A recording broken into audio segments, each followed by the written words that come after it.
Alrighty, fellas and fellettes, welcome back to the Hot Damn Racing team. And if you're new here, welcome. Alright, I just talked about getting this turbo housing cleaned up in a previous video. It just looks really cheap. I don't know if you can see what I'm looking at. You can see like this ridge here, and then it's got like this texture to it, right, from when it was manufactured. Now this is what I've already done right here. All right, I'm gonna try to get it smoothed out the best I can. All right, and then get it ceramic coated so it doesn't rust like this right here. I'm not gonna be able to resurface the whole thing because I'm using a grinder like this. It's an 80 grit flap wheel. All right, I won't finish with this, but what I will do is I will bring the surface down to where I have the least amount of divots as possible. All right, you can see there. All right, got a long way to go. Where there's the least amount of divots as possible, ceramic coat it, and then shouldn't rust out as easily after that. All right, so let's get started on that deal.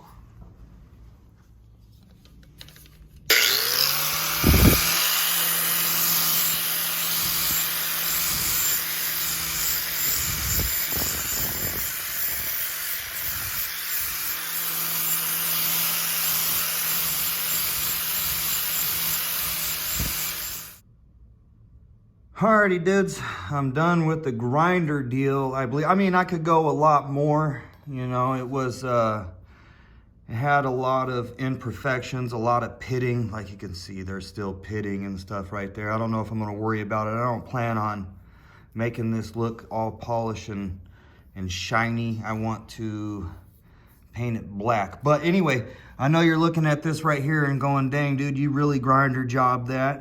And I sure did, all right? That was my intentions. Now, I already started here. Okay, that's a lot better, right? That's a lot better. So the next step now we're gonna move on to is I'm doing dry sanding and 220 grit. And I'm using, yes, believe it or not, just a square, like, sanding block type deal. Now the reason being is you see that foam that does a really good job with kind of forming around your material if your material is round. All right, and depending on the pressure, okay, I can achieve a few different results. If I needed to dig in and get rid of these scratches, I can do that, and if I release the pressure, it'll start polishing it a little bit, and after that we'll go to the next step. So let's see what we can do here. All right, so, so I don't really have, you know, the tools I desire to do this. I'd go get them. I just don't feel like spending the money on those tools. I want to spend the money on the truck, but I do want to get this stuff done. All right, just for, you know, personal reasons, I'll set cameraman up for you a little bit here. The sandpaper needs to probably be changed. And I'm doing it dry because I'm trying to get it wet. It slides a little more and does more like polishing and buffing. The dry will just I kind of want to grind it down, you know, just not with the grinder. Getting my drift.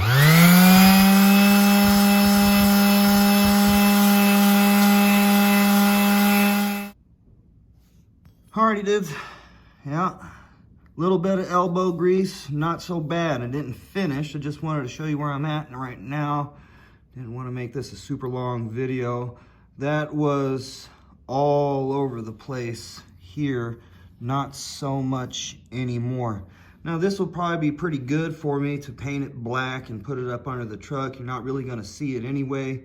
I just can see it right now since I have it off the truck, and I kind of wanted to clean it up because I'm bored, and that's just kind of what I do. I just take things, I like to make them look better, all right? It's not exactly, it doesn't exactly make it better, you know. I want to get it to a point to where it's ceramic coated, basically coated with some corrosion protection, and it's not going to rust. Whenever I look under the truck, take pictures of the turbo system, I don't want to take pictures of orange mess. All right, so some people will ask the question, can you polish it even more than this, and yes, you can. And let me go ahead and try to do that for you right here, right now. You're just gonna have to go from like a 220, step it, you know, maybe 400. I'm gonna use this 600 and go from dry to wet now. I'm gonna polish it a little bit just for fun. I'm gonna scratch it back down before I paint it. I want some little tiny scratches in there where the paint will really bond and grab and grasp.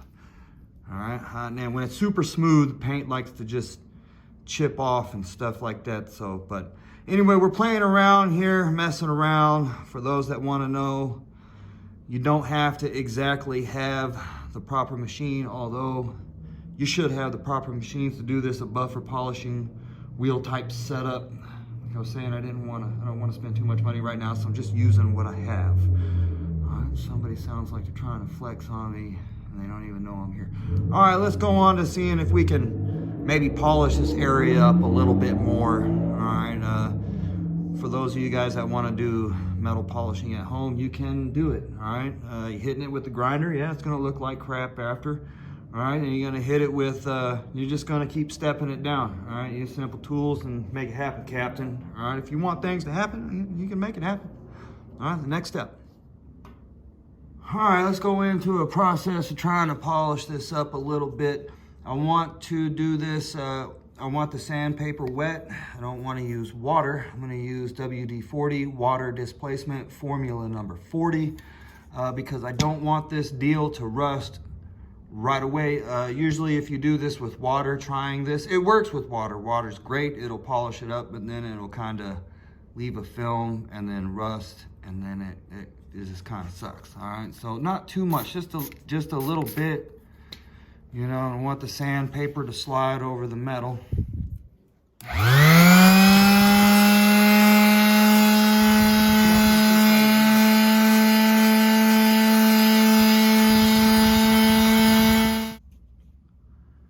Alrighty dudes, we went through some 600 sandpaper wet with the whatchamacallit, WD-40, and then I went through a little bit of 1000. All right, and that's just to kind of get the surface down. If you're interested in polishing the metal, it's kind of difficult to polish it with the sandpaper. So once you get the metal smooth enough, all right, the surface smooth enough and there isn't a bunch of scratches in it, you can start with a rubbing compound. All right, and I like to use like a microfiber towel trick. I have some of the rubbing compound here, and back with the sander, I have 1000 grit on there. It's used. Don't matter, it just needed to grip the microfiber. All right, and then you kind of just go at it, caveman style.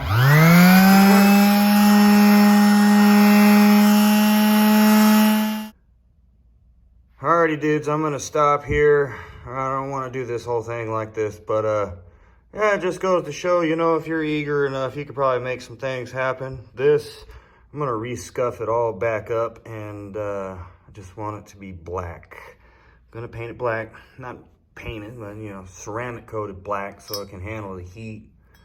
But yeah, pretty cool deal. Didn't do everything, you know, the grinder really can't get in there. I'm gonna clean everything up before I spray it. I just wanted to show you what I'm doing here, you know. Maybe I want to do this on something you have too that's metal, and you're like, oh wow, you know, I can polish that out myself. Oh, that'd be hot damned. All right, fellas and fellettes, I'm gonna cut it right there so you can see me now, right? This was really ugly. It was so ugly, it was oogly.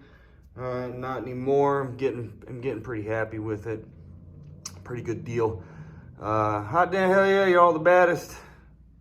Get some until next time. I think I'm gonna work on that little drain deal here. Ow, my back hurts. This thing, we're gonna take it off and take a look at that in the next video. All right, right now just truck is down, so getting everything cleaned back up, so when the truck goes back up, it's basically a new truck. All right, which is gonna be pretty cool, I think, in my opinion. All right, so yeah. Cool stuff. Hot damn.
it.